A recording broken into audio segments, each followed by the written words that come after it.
Welcome to Section 31, episode number 251. I'm Dan Hammond. And I'm Rogue Schindler. This week, we've got a first edition spoiler for a new set coming out. We're going to take a look at the remainder of the cards that came out for the 20th anniversary set. We might talk about a trailer that came out last Thursday or Friday or so. And we're going to look ahead to what we got locally, something called Artemis, but we can get to that in a bit. What did you think of the remainder of the 20th anniversary cards? The last of the cards were spoiled over the weekend. They were. First edition, second edition. Anything you're looking forward to? Came out, that Friday right after Thanksgiving. There was some interesting stuff. I went and got them printed out today so I could start Nice. cutting things up. Was excited to see. I hate to say it, but kind of excited to see a little help for the Kazon, so they might actually be playable. That Voyager came out. I don't know, a year or two ago, the Kazon Voyager, and I was like, oh, this sounds like cool. Maybe I'll play this, and I built the deck, and there was nothing about it that could not be done more effectively by playing Equinox. Sure.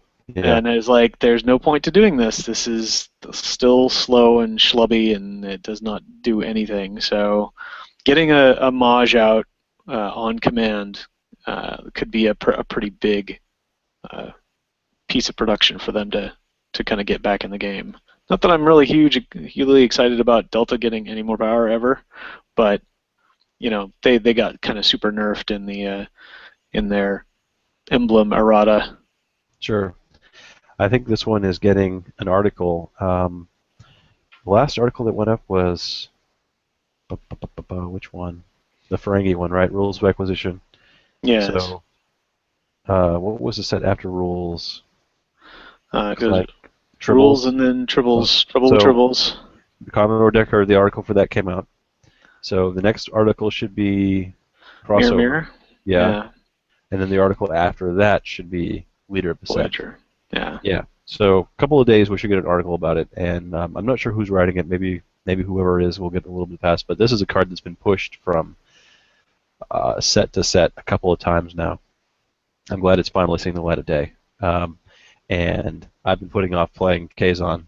I put off playing Kazon until Voyager came out, and I was like, okay, now I'm going to do it. And then this card, I want to say this was originally one of Alan Gould's card from a couple of sets ago, because this was pushed from the Maquis set. This was pushed from a set before that. And it's like, okay, now I'm going to wait until this comes out, because this is going to be awesome. So, yeah. I am a little disappointed that a rumor, we'll say a rumored playtesting source, said that the title for the playtest title for this was "The Joy of Sects," which I find hilarious, and I think that should have stuck. I must say that I cannot confirm nor deny that rumor, but had that been a proposed title, I would have lobbied for it, and would have been sad if someone came down hard against it. I thought it was Duly noted. Yeah. But no, that's looking forward to that. I'm looking forward to finding out what the Starbase actually downloads other than the space dock, which would be fun anyway. But yeah, that'll be good. And just going through a pile of cards, because we've already gone through what with the ruling in the current rulings about what a romantic partner was, but just going through deck after deck and trying to figure out, okay, what decks do I have that already have natural pairings in them and that I could afford to be stopped? Yeah. Some card draws. That'll be fun. Yeah, that'd be cool. I was already looking at that going, I could throw this in there, I could throw that in that, and then thinking about maybe playing it this weekend. But then there's also the crossover, which I love. And I think we've talked about it a couple of times, that would be a good idea, which is basically an inversion of the existing crossover with a little tweaking.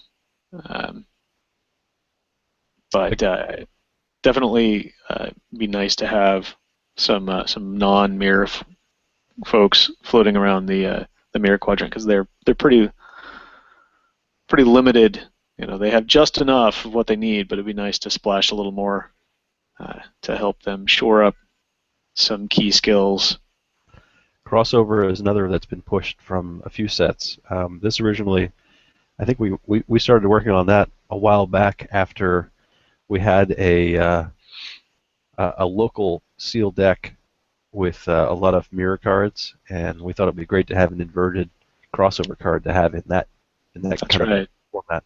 So this should take that place. So again, another one that's been pushed, like Kel, she's been around since, man, I want to say Resistance is Futile, maybe before that.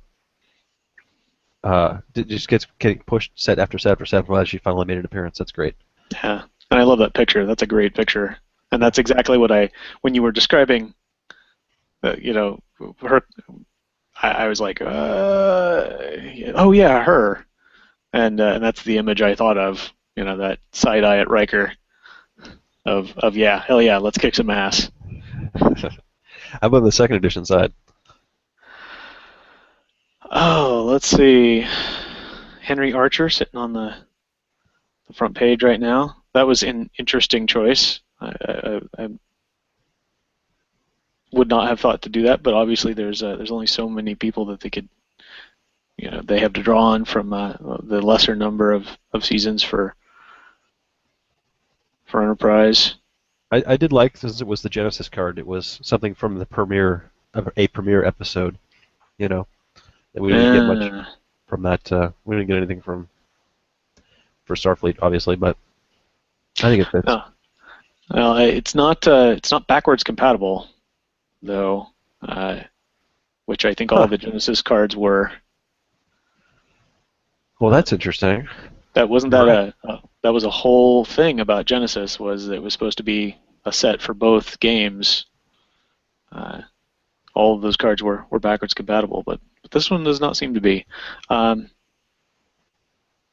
Yeah, I know he that could be. a while back they specifically said, we're not going to do any more backwards compatible cards. But on the other hand, you're right. All the Genesis cards were backwards compatible, and this one is not. Yeah. I would be interested to see, maybe they'll mention that if when the article comes up, Yeah. if it hasn't yet already, um, if that was something that fell under the category of, well, these keywords didn't exist when this set came out, and we're going to add them now because they should have had them, you Yeah. know, or yes, all the 2E cards, all those cards were backwards compatible, but we're not doing backwards compatible cards anymore, so we're not, so we didn't make them that. I think he could do that. Ships are a precious commodity in 1E, and so are card draws. Yeah, So and pitching a ship from hand to draw up to two cards only once a turn, that wouldn't be too terrible. no, I I could see that being pretty good. That'd be kind of hard. I mean, I'm trying to imagine it on a 1E template. That'd be kind of hard to squish into, because he's going to have four skills, Yeah, and that would have to probably take up 2 lines on text, so we'd have a compressed template. But it's Starfleet; their templates are whack anyway. well, but if it's Genesis, you don't have to compress it because those are all, just, Yeah, sure. I guess some of them have been converted now. The Maquis guys were just converted, and Genesis has been converted, and a couple of those did that 1E conversion trick where they take a bunch of bulky text and put it on another card.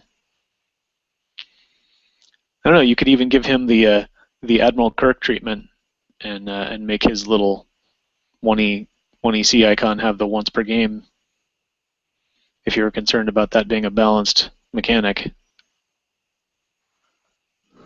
Well, no, I think the once per turn is probably fine. Once per game would probably be a little overkill, but maybe we'll see him show up as a second edition card with the same picture, just as if it were a conversion. Yeah, That'd be yeah. cool. All right. I just haven't played enough second edition, recently to jump in and know what I want to play. I like the look of Cedo. I think she's a nice, um, you know, a low cost personnel to throw in those decks. She lost a cadet, but she's got a lot more skills, and Yeah. taking somebody to high integrity is great for two. I think that's a good one. Yeah. I don't really. I haven't. I can't follow the cost value for Lawn Suitor yet. Um, it's interesting that he's an assassin, Yeah, but you're killing somebody to get their cost in card draws. Okay, I can see that. That's fairly equitable. But then you have to lose him as well, and he costs 3. So you're essentially paying X plus 3 to draw X. yeah. So my first thought was, well, in the past, if I'm playing Voyager and I'm not playing with any side ships, this would be a great way to reduce the number of people I have in the mission attempt. When it's later in the game and you're getting a little bulky, you've got more than 9 guys, and you want to just pop 2 guys out. You get him, you get one of the people, you get some card draws out of it. Um, Specifically, like with the Equinox, there's only one Equinox running around. It's hard to beam them off if you want to do a space mission. So you bounce, you know, pitch 2 people, get a bunch of card draws, maybe get some Yeah, nucleogenic cards just to lower the number of people you're attempting with. I feel like he could have been just fine being like a normal assassin. Like if he had bounced a hand instead of discard pile, and then you could do it again. You could do what you're saying Yeah, to reduce your that's people, and better. then drop him again. I was like, oh wait, now I need some of his skills. Let's drop him back down, and he can join the attempt. Um, having to pay for him and the other guy and kill the other guy to get the card draws, and then you lose him. It just seems like too much for too little. It does not seem like it pays out quite well enough, Yeah. does it?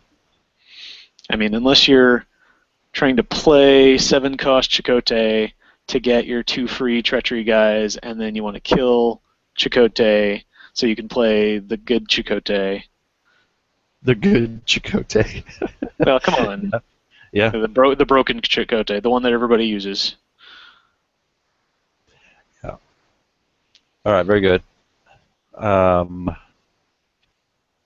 Let's see. We do have a spoiler for future one you set. You want to talk about that? Yes, because that is getting into real nitty-gritty DS9 for the DS9 block, I think. If I recall correctly, in the block descriptions, the last leg of the DS9 block was supposed to be roll gamma focused, in particular the Dominion. And this is not a Dominion personnel per se, No. but it is sort of Dominion related. It's kind of hinting at that on the edges of that. This is a non-aligned personnel. Rurigun? Rurigun? It's been so long since I've seen that episode, I don't know how to pronounce his name. Rurigan? Rurigan. Sure. Rurigan? Rurigan. He has the DS9 property logo, of course, with the staff star, engineer classification, and the Gamma Quadrant icon. I see. Let's see.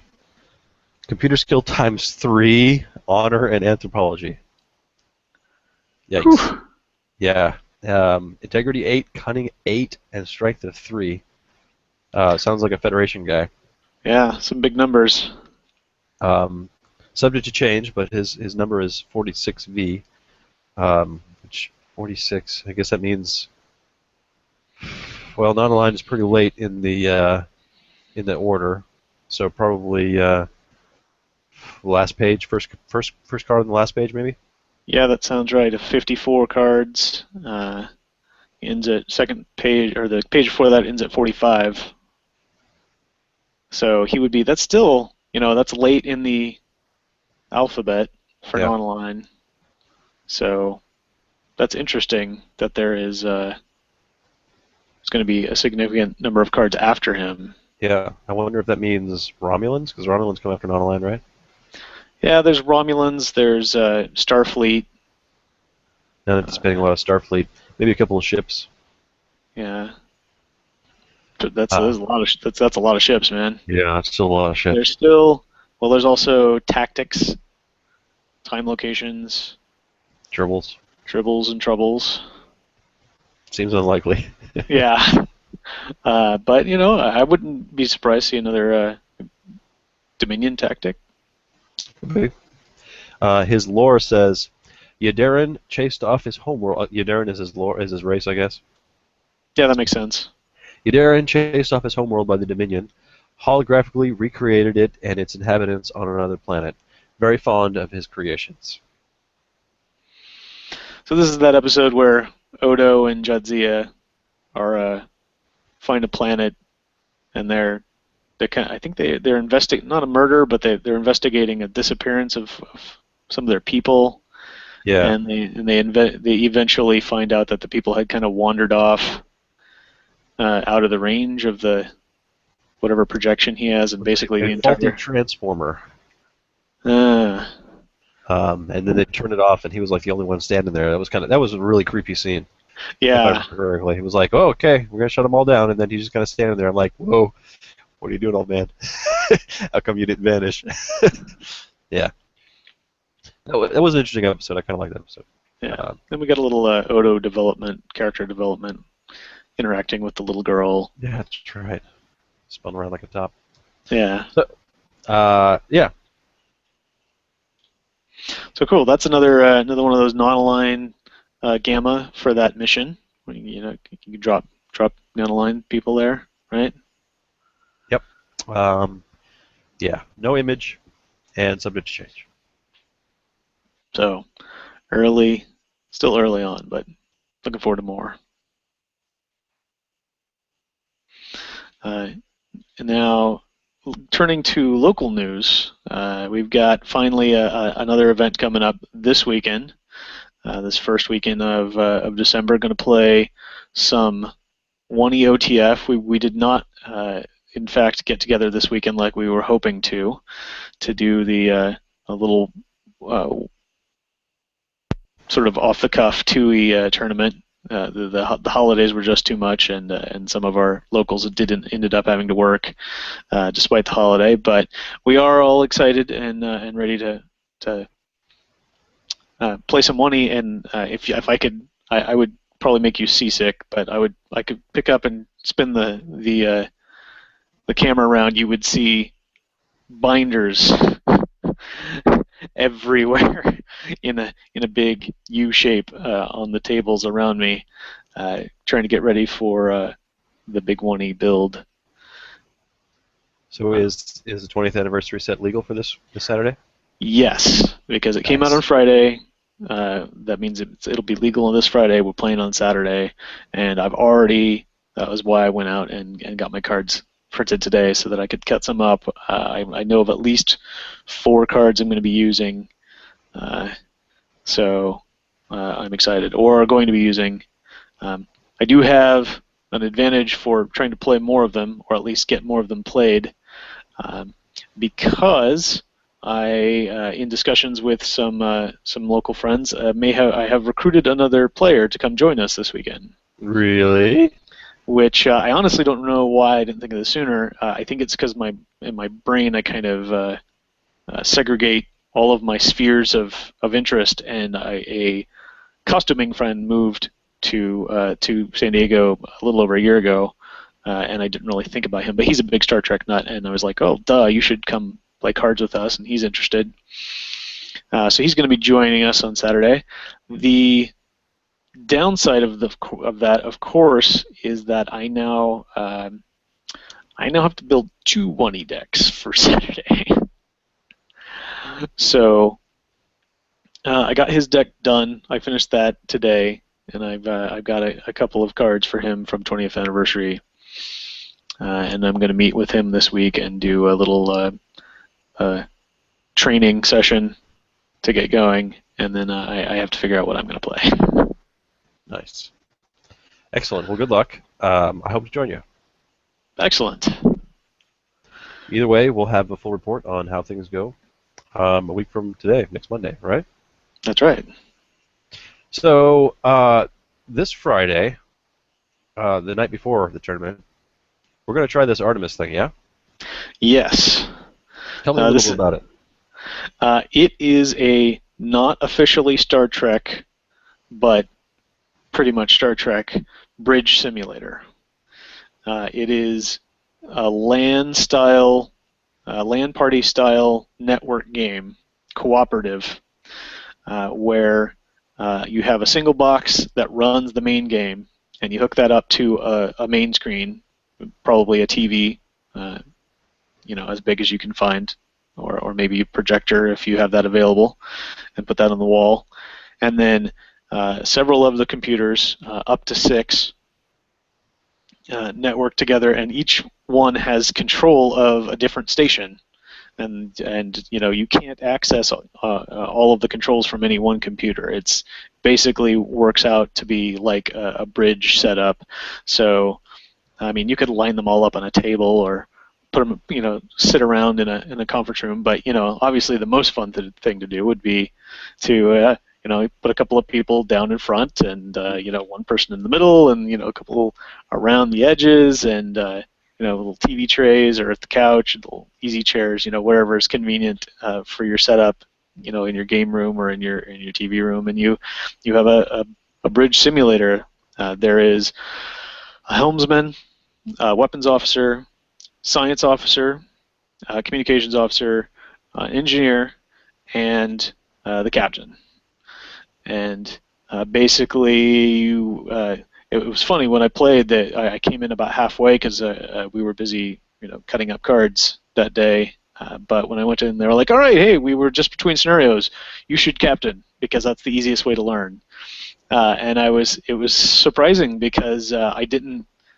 Really, as the captain, all you have is like you could even do it on an iPad or a tablet, just kind of a couple of monitoring screens to keep an eye on it. But you don't even have that. You just give orders. And if you've watched any amount of Star Trek, it's really instinctive to just sit down and be like, okay, what's happening? And you start the scenario, and the communications officer says, oh, we're getting hailed by blah blah blah, Starfleet or whoever, and they're saying we need to go here and do this. Like, all right, well, science officer, do you have the coordinates from Starfleet? Yes. So 321 Mark 5 or whatever. And it's like, okay, helm, set a course. And oh, we're being attacked. Oh, shields up. It's pretty straightforward. And if you learn a couple of the stations, then you can go and play at those stations, and you actually use the computer. It's like somebody has to go and target the phasers and fire them, and somebody has to set the course, and somebody has to respond to the incoming messages, and it's really fun. It's like playing Star Trek, and it was really. Is it like a scenario, like a a box adventure that you go through, or what? There are some box adventures, but it's become very crowdsourced. A lot of people have picked it up, and I think it's open source. So there's a lot of fan scenarios that you can download and play. We played one that was basically Encounter at Farpoint. Yeah. Okay. And so everything was set up to none of the it's a little polygraphic, kind of like the old Star Wars arcade game. A lot of polygon graphics, but they the consoles are pretty good, and they because of the licensing issues, they can't have. Can't look like the Enterprise, and you can't Sure. look like Bird of Prey. But if it's fan things that they're not making fun of, making money off of, they're just the fans are publishing them, and people can download them. So you can rename everything. It's like, okay, this is a kind of a station, and we're going to call that Deep Space Nine, and here's this is kind of a wormhole, and this kind of looks like a big jellyfish, and it was really cool, especially when we ran the scenarios that mimicked plot lines from episodes. It was very cool to kind of feel like you're playing Star Trek. And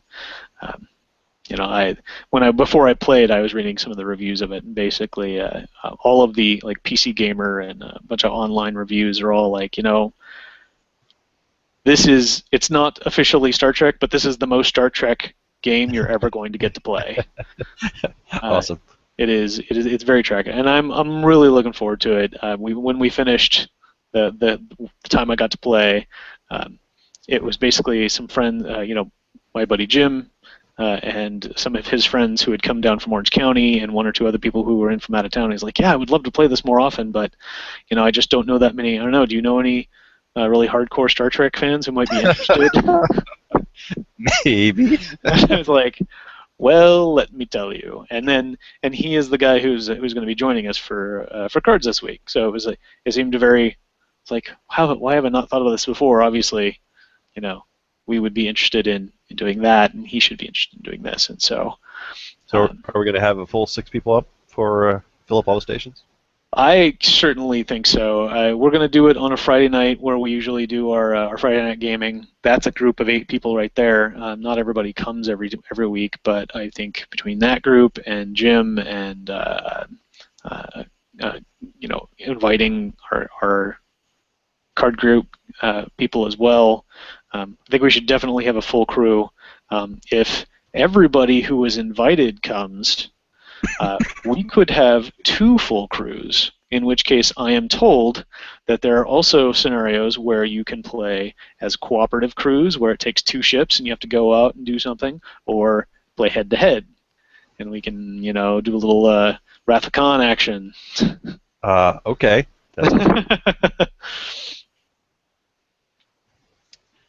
Let's see. I'm looking for requirements and DirectX 9 and 24-bit color. So pretty much, you can run this on an old computer, huh? Yeah. Nice. Easily. All right. Well, then I can bring at least 2. Yeah, and we should be fine. I think between all of us and our machines, and Jim has several machines that he can use, and you can even. I like that, just even having the tablet.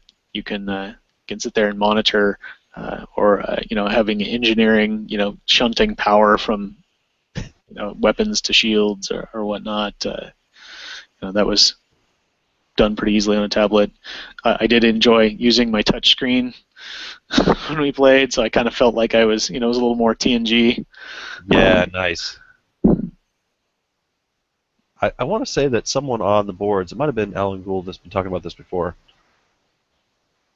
Yeah, if we can, I'm sure we'll have fun doing it locally, but if we can figure out how to do it, set it up amongst machines on ourselves, this feels like a Wednesday night of Gen Con thing, where we could totally get together and have, I'm sure an impromptu game or two with whoever's interested, and depending on, if we wanted to say ahead of time, hey, if anybody is interested in doing this and wants to bring a machine with you, we can have it preloaded and start, saying, okay, we have this many people, we're going to divide it into this many crews, and we could actually set up some games to do. Yeah, it is. It was Alan that posted it back in 2011. So if this works out, we will definitely have to put something together, because you can. Sounds like if you get a ship going and someone else gets a ship going, you can play over the net. So if we have all of our people in one place, we can send our ship against somebody else online. Nice. That might be way more entertaining than it should be. Yeah, this has a lot of potential, I think. All right, very good. Well, we will. USS San Diego. Yeah, Starbase 619. Yeah, Starbase 619 hailing Starbase Jersey. That will not end well. We're getting incoming message from Starbase Minnesota. Why don't we wrap this up now, and we'll come up with the full report on Monday before we get too far into the deep end. Indeed. We are obviously looking forward to that, looking forward to tournaments, so we'll have lots of intelligence for you next week. In the meantime, I am Sir Rogue. And I'm Sir Dan. And I will remind you all to expand your power in the universe. And I will draw to end.